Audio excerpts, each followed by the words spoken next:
లితాస్ passion వరల్డ్కి స్వాగతం అండి. నేను లలితారెడ్డి. ఈరోజు మీకు తాటికాయ తాటి పండు చూపిస్తున్నానండి. దీన్ని ఇంగ్లీష్లో పామ్ ఫ్రూట్ అంటారు, పామైరా ఫ్రూట్ అని కూడా అంటారు.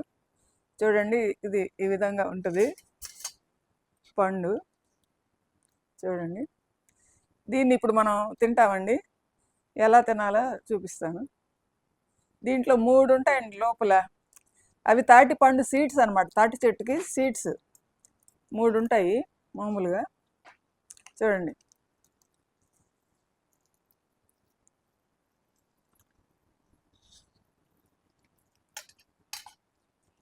ఇట్లా 3 సీడ్స్ అనమాట ఇవి తాటి చెట్టుకి. వీటిల్ని మనం కాయలు పండిన తర్వాత రాలిపోతాయండి.